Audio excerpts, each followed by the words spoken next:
Good morning dear students. आज हम लोग जो है कि पर्वत, पठार और मरुस्थल चैप्टर को देखेंगे, जिसका लगभग जो है कि 2 से 3 पार्ट बनेगा। आज के पार्ट में जो है कि हम लोग देखेंगे सिर्फ पर्वत, और आप लोग के डिस्क्रिप्शन में भी लिखा होगा पर्वत, पठार, मरुस्थल क्लास जो है कि जो भी नंबर हो, लेकिन पार्ट 1 होगा इसका, क्योंकि हम लोग पर्वत स्टार्ट करेंगे, इसके बाद पठार पढ़ेंगे। इसमें का जो भी जो है कि इंपोर्टेंट पॉइंट होगा उसको जो है कि आप लोगों को नोट में भी जैसे हम लिखवाते हैं वैसे लिखना होगा, ताकि आपके एग्जाम से रिलेटेड जो है कि जो भी एग्जाम में आए। और वर्ल्ड ज्योग्राफी में एक सेक्शन जो आता है जो स्थल मंडल, उसमें पर्वत वाला चैप्टर का काफी इंपोर्टेंस है। और इस बोर्ड पर हमने पर्वत के बारे में उसका जो है कि एग्जाम्पल, प्रकार, उसके बाद फिगर से भी समझाने का प्रयास किए हैं, उसको जो है कि आप लोग जरूर नोट करेंगे। दूसरी बात कि लॉकडाउन की प्रक्रिया जो 15 मई तक था बिहार में, अब सरकार के अनुसार जो है कि केसेस घट रहे हैं, रिकवरी रेट बढ़ रहा है, लगभग जो है कि 84% रिकवरी रेट हो गया है। और गवर्नमेंट का कहना है, बिहार गवर्नमेंट का, वैसे जो है कि लगभग हर स्टेट गवर्नमेंट 31 मार्च तक तो कर ही दिया है, 31 मई तक तो लगभग कर दिया है। मुझे लग रहा है कि 25 मई तक है, उसको 1 सप्ताह और बढ़ा करके हो सकता है कि 2 जून तक करे। उसके बाद मुझे ऐसा लग रहा है, क्योंकि हमने पहले भी बोले थे कि 15 मई के बाद और आगे बढ़ सकता है लॉकडाउन, क्योंकि बहुत सारी प्रक्रियाएं इसमें जो है वो सिर्फ एक फंडा है यहाँ पर कि जहां कुछ भी अगर सरकार से कमी हो रही है या कोरोना केसेस न घटे तो जो है कि वहां पर सिर्फ और सिर्फ लॉकडाउन लगा दो। आप लोगों का जो मंच है ये जो है कि क्लासेस का मंच है, इसलिए इस पर हम नहीं कुछ कहना चाहते हैं, लेकिन मेरे मन में हमेशा ये आता है और आप लोगों के भी सामने विचार जाता होगा कि क्या अगले 5 साल तक अगर हमारे यहाँ कोरोना आए तो क्या यही जो है कि एक रास्ता बचता है कि कोरोना आए तो लॉकडाउन लगा दो, या कोई और भी स्ट्रेटजी सरकार के पास है कि कैसे कोरोना महामारी से, क्योंकि ये तो पक्का है, मान लीजिए आप कि जैसे फीवर का टाइप्स होता है, मलेरिया, टाइफाइड, मियादी, नॉर्मल, इन्फ्लुएंजा, उसी टाइप से कोविड-19 एक जो है कि आपका फीवर टाइप चलेगा और लंबा समय तक चलेगा। ये कोरोना से भी मुझे लग रहा है कि निजात नहीं मिलने, वैसे भी हम कोई एक्सपर्ट नहीं है, साइंटिस्ट नहीं है, डॉक्टर नहीं है, लेकिन थोड़ी अपनी भी एक सोच होती है, इसके अनुसार मुझे लग रहा है कि ये लंबे समय तक चलेगा। उसके बाद बहुत सारे एक रास्ता और बचता है कि सभी को वैक्सीनेट कर दो, वैक्सीनेशन बढ़ा दो, सबको वैक्सीन दे दो। फिर यहां पर पता चल रहा है, कल जो है कि पता चला health department of central government, वो बोला कि 1 साल 1.5 साल तक जो है कि वैक्सीन का असर रहेगा, फिर वैक्सीन लेना पड़ेगा। यानी एक आदत बनानी पड़ेगी हर साल वैक्सीन लेने का, जैसे आप महीना महीना रिचार्ज कराते हैं वैसे ही अपने आप को स्वस्थ रखने के लिए वैक्सीन लेना पड़ेगा। एनीवे, हम लोग जो है कि अपने क्लास को आगे बढ़ाएं, बस देखते हैं धैर्य कितना दूर तक जाता है, क्योंकि आप एक छात्र हैं और छात्र के नाते आपका धैर्य अलग होगा। हम छात्र के साथ साथ टीचर भी हैं, इसलिए मेरा धैर्य अलग होगा। आम आदमी का, लेबर का, श्रमिक का, बिजनेसमैन का, सबका, नेता का, सबसे ज्यादा धैर्यवान तो नेता है, क्योंकि उसको कोरोना काल में कोई काम नहीं करना पड़ रहा है, न तो ऑफिस जाना पड़ रहा है, एकदम चुपचाप घर में सैलरी आ ही रही है, कोई टेंशन नहीं है। यहां पर जरा सा हम लोग देखते हैं पर्वत के बारे में। तो सिंपल मेरे आदर्श विद्यार्थी ये समझेंगे कि पर्वत का डिफिनीशन क्या है। कोई आपसे पूछ दे कि व्हाट इज माउंटेन, पर्वत क्या है, तो आप उसको कैसे डिफाइन करेंगे। हम यहाँ पर नोट नहीं कर रहे हैं, लेकिन बोले हैं उसके अनुसार आप पर्वत को डिफाइन करेंगे। पर्वत का डिफिनीशन है पृथ्वी के धरातल पर ऐसा उच्चावच, उच्चावच का मतलब ऊंचा नीचा भाग, पृथ्वी के धरातल पर ऐसा उच्चावच जिसका ढाल तीव्र हो और शिखर संकुचित हो। पृथ्वी के धरातल पर ऐसा उच्चावच जिसका ढाल तीव्र हो और शिखर संकुचित हो, यहीं पर नहीं रुकेंगे, तथा कम से कम ऊंचाई समुद्र तल से 1000 मीटर हो, उसको पर्वत कहेंगे। ये हो गया पर्वत का डिफिनीशन। पर्वत से रिलेटेड और कौन कौन सी चीजें हैं जिसको हम लोग को जानना है, तो यहाँ पर इसको देखेंगे। मेरे सभी आदर्श विद्यार्थी आपको बता दें कि विश्व के लगभग 26% भाग पर, ध्यान रखिए, विश्व के लगभग 26% भाग पर पर्वत का जो है कि अवस्थिति है। विश्व की हम बात कर रहे हैं, जबकि भारत में जब आइएगा तो 11%। तो विश्व के 26% भाग पर पर्वत का अवस्थिति है और विश्व की लगभग 1% जनसंख्या इन्हीं पर्वतीय क्षेत्रों में निवास करती है। अर्थात 1% जनसंख्या पर्वत पर निवास करती है, जो लगभग जो है कि 95% से अधिक वो जनजातियां ही होती हैं जो पर्वतीय क्षेत्र में निवास करती हैं। उसके बाद आपको बता दें, निर्माण और बनावट के आधार पर पर्वत को 5 भागों में बताया गया है। 5 प्रकार हैं और उसमें 5 प्रकार है। पहला आपका यहाँ पर लिखा गया है पर्वत का प्रकार, मोड़दार पर्वत, जिसको इंग्लिश में फोल्डेड माउंटेन कहते हैं, इसी को वलित पर्वत भी कहा जाता है। दूसरा है आपका भ्रंशोत्त पर्वत, भ्रंश पर्वत, जिसको ब्लॉक पर्वत कहते हैं इंग्लिश में। तीसरा है आपका ज्वालामुखी पर्वत, वोल्केनो माउंटेन। चौथा है आपका अवशिष्ट पर्वत, जिसको हम कहते हैं डिसोडियस माउंटेन। अब यहां पर आप समझेंगे रेसिडुअल माउंटेन, अवशिष्ट इन द सेंस कट छट करके, किसी भी पर्वत भाग का जब कोई कट छट करके, यानी करोड़ों वर्ष पुराना पर्वत है, तूफान, हवा, भूकंप इत्यादि, ज्वालामुखी आदि के कारण कट छट गया है, उससे जो अवशेष बचेगा उसको अवशिष्ट पर्वत कहेंगे। पांचवा है आपका गुंबद नुमा पर्वत। अब यहाँ पर अलग अलग फिगर के माध्यम से आपको समझाने का कोशिश किए हैं। यहाँ पर फिर से एग्जाम्पल और फिगर के साथ हम लोग देखेंगे कि मुड़दार पर्वत कौन कौन है। तो इसमें जो है कि आपका है मुड़दार पर्वत, और आप यहाँ पर देख सकते हैं ये मुड़दार पर्वत, यानी ये ऐसे मुड़े हुए जो क्षेत्र हैं, इसी के बनावट के कारण निर्माण के आधार पर इसको जो है कि मुड़दार पर्वत कहा गया, और ये आपका मुड़दार पर्वत है। मुड़दार पर्वत का जो एग्जाम्पल है वो आपका हिमालय, जो भारत, नेपाल, म्यांमार तक जो है कि फैला हुआ है। दूसरा है आपका एटलस, ये मुड़दार पर्वत के एग्जाम्पल है, ये अफ्रीका महादेश में है। तीसरा है आपका एंडीज, दक्षिण अमेरिका महादेश में 7200 किलोमीटर लंबा एंडीज पर्वत श्रेणी, जो विश्व की सबसे लंबी पर्वत श्रेणी है, इसको आप लोग नोट कर लेंगे। उसके बाद विश्व की दूसरी सबसे लंबी पर्वत श्रेणी रॉकी, उत्तर अफ्रीका महादेश में है। उसके बाद भारत और म्यांमार के बीच सीमा रेखा बनाने वाली पर्वत रेखा का नाम है आराकानयोमा। यहाँ पर जो हम बोल रहे हैं उसको नोट करेंगे, यह कहाँ है? Himalaya Bharat Nepal, Atlas Africa, Andes दक्षिण अमेरिका, रॉकी उत्तर अमेरिका, आराकानयोमा म्यांमार। उसके बाद कुनलुन पर्वत, ये सारा मुड़दार पर्वत के एग्जाम्पल हैं। कुनलुन पर्वत चीन में। उसके बाद ग्रेट डिवाइडिंग रेंज, ये ऑस्ट्रेलिया में। आल्प्स पर्वत यूरोप में, और ड्रीकेन्स वर्ग पर्वत जो है वो अफ्रीका महादेश में है। ये था आपके मुड़दार पर्वत का एग्जाम्पल। उसके बाद हम लोग जरा देखेंगे कि भ्रंशोत्त पर्वत क्या है। तो भ्रंशोत्त पर्वत, ब्लॉक पर्वत के बारे में समझे। एक धरातल भाग, ये धरातल भाग है, साइड का छोटा छोटा जगह छोड़ करके ये पूरा जो है कि धरातल धंस गया और ये जो है कि पर्वत बन गया, यानी दोनों भाग खड़ा हो गया। इसको हम लोग कहेंगे भ्रंशोत्त पर्वत या ब्लॉक पर्वत। ब्लॉक पर्वत और भ्रंशोत्त पर्वत में आपका एग्जाम्पल है, पहला ब्लैक फॉरेस्ट जर्मनी में है, बॉसजेज फ्रांस में है, सियारा नेवेदा कैलिफोर्निया में है, पश्चिम घाट पहाड़ भारत में है, जो ये वाला भाग है पश्चिम घाट पहाड़, ये ब्लॉक पर्वत है यानी भ्रंशोत्त पर्वत है। उसके बाद आ जाएंगे एग्जाम्पल। पिछले ही क्लास में हम लोगों ने ज्वालामुखी पढ़ा है। हमने बोले थे कि ज्वालामुखी में पृथ्वी के अंदर से जो राख, लावा, चट्टान के टुकड़े बाहर निकल करके जमा हो जाते हैं शंकुआकार रूप में, उसको ज्वालामुखी पर्वत कहते हैं। और उसमें हमने किलायु, फ्यूजियामा, ओसामा, कोटोफैक्सी, चिल्लन, उसके बाद जो है कि बहुत सारे पर्वतों का नाम भी हम लिए थे। उसी में से कुछ एग्जाम्पल यहाँ पर है।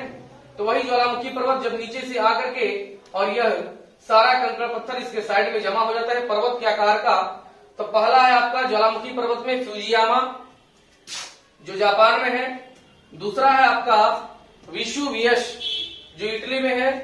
तीसरा है आपका कोटोपैक्सी इक्वेडोर में। चौथा है आपका मेयान फिलीपींस में। ये सारे एग्जाम्पल जो हैं वो ज्वालामुखी पर्वत के एग्जाम्पल हैं। आइए नेक्स्ट, हमने अभी बताया ये आपका चौथा पॉइंट है अवशिष्ट पर्वत। अवशिष्ट पर्वत में हमने आपको बताया, रेसिडुअल माउंटेन में बताया हमने कि जो भी पर्वत कट छट करके एकदम अवशेष के रूप में बचेगा उसको अवशिष्ट पर्वत कहेंगे।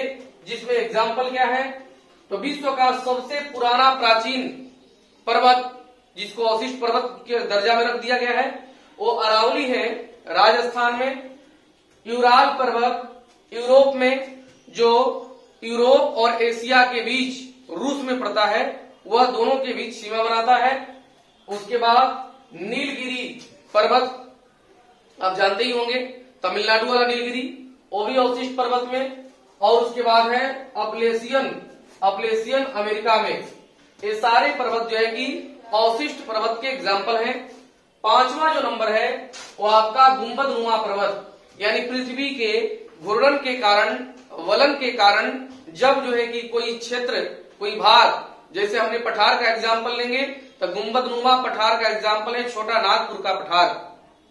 लेकिन अगर पर्वत का बात करेंगे तो विश्व में सबसे ज्यादा फेमस जो है वो गुंबदनुमा, डोम्ड इंग्लिश में कहते हैं, गुंबदनुमा को इंग्लिश में कहते हैं डोम्ड माउंटेन। तो गुंबदनुमा पर्वत एग्जाम्पल के रूप में अमेरिका में सिनसिनाटी पर्वत है। सिनसिनाटी पर्वत अमेरिका में। यह जो है कि सारे एग्जाम्पल किसके थे, पर्वत के थे। उसके बाद इसी पार्ट में हम लोग देखेंगे कि विश्व की सबसे लंबी पर्वत श्रेणी कहाँ है, उसकी लंबाई कितनी है तथा उसकी सबसे ऊंची चोटी का नाम क्या है और उसकी ऊंचाई कितनी है। तो हम लोग जो है कि इसी पार्ट में देख लेते हैं। बस जो है कि आप लोग इसको अच्छे से नोट करेंगे और प्रैक्टिस में रखेंगे तो एग्जाम में आपका प्रश्न जरूर बनेगा। तो अभी जो है कि हम लोग देखेंगे विश्व की प्रमुख पर्वत श्रेणी में कौन कौन सी श्रेणियां हैं, वह श्रेणी कहाँ अवस्थित है और उससे रिलेटेड कौन सी चीजें इंपोर्टेंट है, जिसमें उसका लंबाई कितना है, उसकी सबसे ऊंची चोटी कितनी है, सबसे ऊंची चोटी का ऊंचाई कितना है। तो पहला जो है कि है आप लोग के सामने एंडीज पर्वत श्रेणी। आप लोग को अच्छे से दिखाई भी दे रहा होगा, नहीं दे रहा होगा तो जो है कि आप लोग आवाज सुन करके नोट भी कर लेंगे, क्योंकि जो बोलते हैं उसमें कुछ न कुछ पॉइंट रहता है। तो पहला आपका जो है कि है एंडीज पर्वत श्रेणी। एंडीज पर्वत श्रेणी विश्व की सबसे लंबी पर्वत श्रेणी। उसके बाद ये उत्तर में पनामा नहर से लेकर के दक्षिण में चिली के सबसे दक्षिणी छोर तक अवस्थित है। यानी आप कह सकते हैं कि प्रशांत महासागर, यानी पश्चिम की हम बात करें तो प्रशांत महासागर से जो है कि यह पूरी तरह से दक्षिण अमेरिका के पश्चिमी छोर को यह सुरक्षा प्रदान करता है। तो यहाँ पर जो है कि एंडीज पर्वत श्रेणी कहाँ, दक्षिण अमेरिका में। एंडीज पर्वत श्रेणी विश्व की सबसे, नोट कर लेंगे, विश्व की सबसे लंबी पर्वत श्रेणी है जिसकी कुल लंबाई 7200 किलोमीटर है, 7200 किलोमीटर। उसके बाद उसकी सबसे ऊंची चोटी का नाम जो है वो इकांकागुआ है और उसकी ऊंचाई जो है वह 6960 मीटर है, 6960 मीटर। यहाँ पर ध्यान देंगे, यहाँ पर किलोमीटर लंबाई में, जबकि ऊंचाई में सिर्फ मीटर होगा। इसको भी जो है कि मेंशन करना होगा, यानी कि आप लोग ऊंचाई में ही किलोमीटर लिख देंगे। दूसरा आपका है रॉकी पर्वत श्रेणी। रॉकी पर्वत श्रेणी उत्तर अमेरिका की पर्वत श्रेणी तथा विश्व की दूसरी सबसे लंबी पर्वत श्रेणी। नोट कर लेंगे, रॉकी में, रॉकी पर्वत श्रेणी उत्तर अमेरिका में विश्व की दूसरी सबसे लंबी जो है कि पर्वत श्रेणी।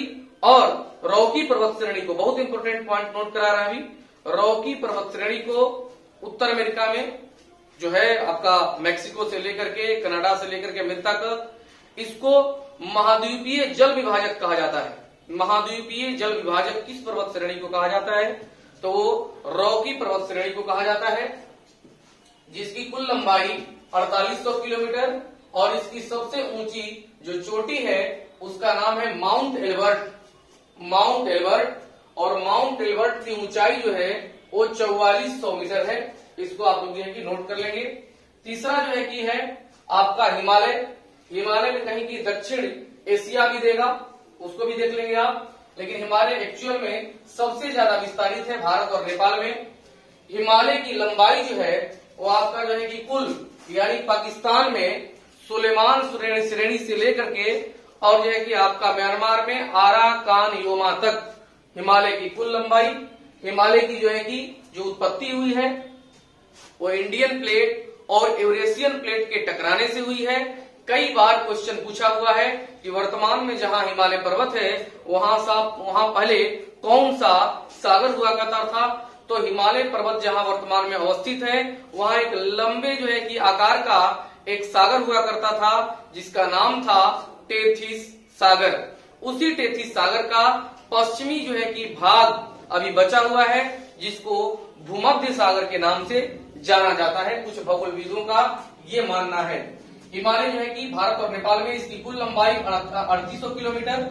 उसके बाद सबसे इंपोर्टेंट पॉइंट है जो करंट बेस्ड और आपका ज्योग्राफी से भी रिलेटेड है, क्योंकि चाइना ने वर्ष 2019 में इसका मेजरमेंट स्टार्ट किया एक्चुअल, क्योंकि 2015 में जो भूकंप आया था 25 अप्रैल 2015 को, उसमें बोला गया कि इसकी ऊंचाई बढ़ गई है। तो एक्चुअल जो देखा गया तो सिर्फ और सिर्फ 0.86 मीटर इसकी ऊंचाई बढ़ी, अर्थात एवरेस्ट की नई ऊंचाई जो हो गई है वो 8848, पहले इतना ही देखा जाता था, 8848.86 मीटर ये एक्चुअल जो है कि ऊंचाई हो गई है एवरेस्ट की। उसके बाद नेक्स्ट पॉइंट देखेंगे हम लोग आल्प्स पर्वत श्रेणी। तो आल्प्स पर्वत श्रेणी आपका मध्य यूरोप में है और यह जो है कि आपका लंबाई इसकी 1050 किलोमीटर। सबसे ऊंची चोटी का नाम है माउंट ब्लैक, यानी आल्प्स पर्वत श्रेणी के सबसे ऊंची चोटी का नाम माउंट ब्लैक है, जिसकी कुल जो है कि ऊंचाई 4807 मीटर है। इसको भी जो है कि आप अपने नोट्स में लिख लेंगे जरूर। ऐसे पॉइंट इसलिए सब श्रेणी का, श्रेणियां तो सैकड़ों हैं, लेकिन वैसे ही श्रेणियों के बारे में आप जानेंगे, पर्वत श्रेणियों के बारे में जो एग्जाम में आता है। सैकड़ों पर्वत श्रेणियां, पता चला कि पर्वत से एक दो क्वेश्चन आया कि नहीं आया, और पूरा आप मेहनत कर करके सैकड़ों पर्वत श्रेणियां का नाम याद कर लिए तो फिर परेशानी हो जाएगी। सिलेक्टेड जो है कि चीजों को पढ़ने से बेहतर होता है। अब स्थिति मेरे आदर्श विद्यार्थी ये पैदा हो गया है कि कौन कौन सी वैसी चीजों है जिसको छोड़ दिया जाए और जो बाकी बचेगा उसको देख लिया जाए।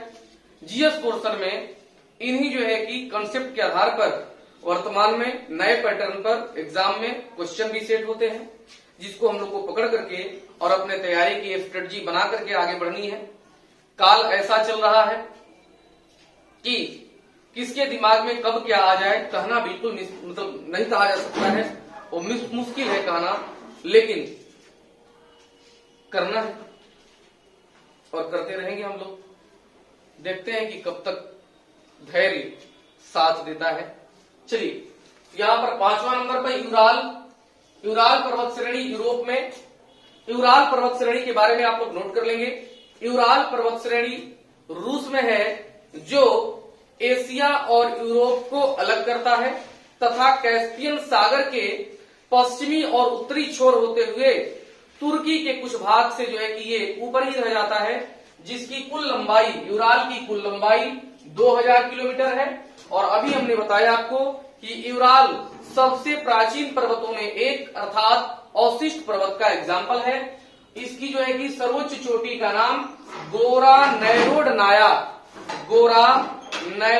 नाया है, जिसकी जो है कि ऊंचाई 1894 मीटर है। इसको भी नोट कर लेना है। अगला आपका है 6ठा नंबर एटलस पर्वत श्रेणी। एटलस पर्वत श्रेणी अफ्रीका महादेश में, हमने इसकी भी बारे में बताए थे। और एटलस मोड़दार पर्वत श्रेणी का जो है कि एग्जाम्पल है। एटलस अफ्रीका में, जिसकी लंबाई 1930 किलोमीटर है तथा सबसे ऊंची चोटी का नाम जैबेल टाउबकाल है और इसकी ऊंचाई जो है वो 4165 मीटर है, यानी एटलस का सबसे ऊंची चोटी जेबल टाउकाल का ऊंचाई 4165 मीटर है, इसको नोट कर लेंगे। Last point, great dividing range. Great dividing range जो है, यह ग्रेट डिवाइडिंग रेंज ऑस्ट्रेलिया में है, और ऑस्ट्रेलिया को जो है कि यह पूर्वी क्षेत्र में है, और इसी के जस्ट उत्तर में विश्व की सबसे लंबी आपका जो है कि प्रवाल भित्ति, जिसको हमने आपको बताया थे विश्व की सबसे लंबी प्रवाल भित्ति कौन है? ग्रेट बैरियर रीफ, जो उत्तर सागर में कोरल सागर में अवस्थित है, और इससे एग्जाम में क्वेश्चन भी पूछते हैं। तो ग्रेट डिवाइडिंग रेंज की लंबाई 3600 किलोमीटर ऑस्ट्रेलिया में, और सबसे ऊंची चोटी का नाम माउंट कोसिस्को, माउंट कोसिस्को, जिसकी लंबाई 2228 मीटर है। इसके बाद आपको कुछ चीज हम बोल रहे हैं, उसको आप नोट कर लेंगे। कई बार एग्जाम में पूछा हुआ क्वेश्चन है कि यूरोप और एशिया को अलग करने वाला जो पर्वत श्रेणी है उसका क्या नाम है? तो नोट कर लेंगे, यूराल है, यूराल है। उसके बाद भारत और म्यांमार को अलग करने वाला पर्वत श्रेणी कौन है? आराकानयोमा है, और आराकानयोमा की 3 जो है कि चोटियां, जिसमें लुसाई, पटकोई और नागा, ये 3 जो है कि चोटियों के कारण भारत और म्यांमार अलग हो जाते हैं। उसके बाद काला पर्वत जो है वो भूटान में है, नोट कर लेंगे, काला पर्वत भूटान में है, जबकि व्हाइट पर्वत, व्हाइट माउंटेन अमेरिका के कैलिफोर्निया में है। उसके बाद नोट में और आगे पॉइंट लिख देंगे, रॉकी पर्वत श्रेणी जो उत्तर अमेरिका में है तथा विश्व की दूसरी सबसे लंबी पर्वत श्रेणी है, उसको महाद्वीपीय जल विभाजक कहते हैं। क्या कहते हैं? ये सब हम नोट करवा रहे हैं, हम चर्चा नहीं कर रहे हैं, नोट कर लेंगे उसको। महाद्वीपीय जल विभाजक उसका नाम है। उसके बाद विश्व की सबसे बड़ी गुंबदाकार पर्वत का नाम जो कि आपका सिनसिनाती पर्वत श्रेणी है। तो ये था हम लोगों का पर्वत, पठार और मरुस्थल का पहला पार्ट। दूसरे पार्ट में हम लोग, आज ये पर्वत खत्म हो गया लगभग। उसके बाद हमने पहले आपको एग्जाम, कोई भी नया विद्यार्थी भी अगर हो तो हम हर बार बोलते हैं कि नए विद्यार्थियों, उसमें 3 मेरे कॉन्सेप्ट को ध्यान में रखेंगे। पहला कि जो टॉपिक हम लोग पढ़ रहे हैं उसका कॉन्सेप्ट क्या है, वो होता क्या है। दूसरा, शॉर्ट नोट्स बनाएंगे, क्योंकि आपके पास उतना टाइम नहीं है। एग्जाम के टाइम में 2, 4, 5 पन्ना सिर्फ एक टॉपिक पढ़ेंगे। तीसरा है कि वही चीजें हम लोग पढ़ेंगे जो एग्जाम में बार बार पूछता है, हर एक जगह से नंबर उठाना है। और इस प्रकार से सरकार की जो एग्जाम बोर्ड है वो एग्जाम ले रहा है, वो आपको भी बखूबी पता है। इसलिए हम लोग को हर तरीके से तैयार रहना है, चाहे जो भी चीजें अगर वहां पर जो है कि युद्ध में पता चले तो अपने तर्कस में वो सारे बाण, तीर रखने हैं, जिसके माध्यम से हम लोग युद्ध में विजय पा सकें। उसके बाद दूसरे पार्ट में हम लोग पढ़ेंगे पठार, उसके बाद अगले पार्ट में देखेंगे, या उसी पार्ट में अगर हो जाएगा तो ठीक है, उसको मरुस्थल भी पढ़ेंगे। आप लोग बस धैर्य पूर्वक और जो है कि बैठ करके घर पर कम से कम किसी भी पसंदीदा चैनल को, हम नहीं कर रहे हैं कि सिर्फ मेरे ही चैनल को, जहां से भी आपको समझ में अच्छे से आए, जो भी जो है कि आपका सब्जेक्ट अच्छे से जो है कि वहां पर कवर किया जा रहा हो, आपको घर बैठे पढ़ना है।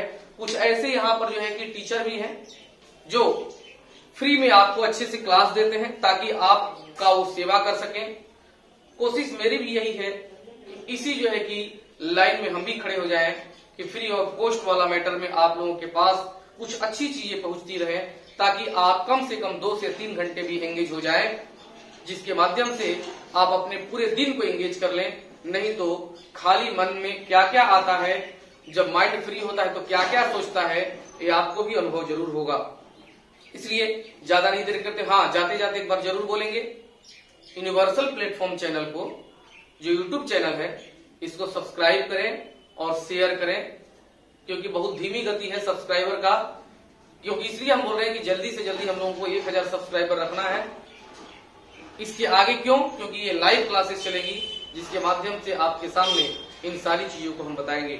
मिलते हैं अगले वीडियो में, जो पर्वत, पठार, मरुस्थल का सेकंड पार्ट होगा। आप जो है कि वीडियो को, अगर जो नए स्टूडेंट यहाँ पर जुड़ रहे हैं वो वीडियो को स्टार्टिंग से देखेंगे, उनको और अच्छे से समझ में आएगा। धन्यवाद। स्वस्थ रहें, बाहर निकले तो मास्क लगाएं और साबुन से बार बार हाथ धोएं। यही मेरा जो है कि आपसे अपेक्षा, उम्मीद सभी कुछ है। धन्यवाद।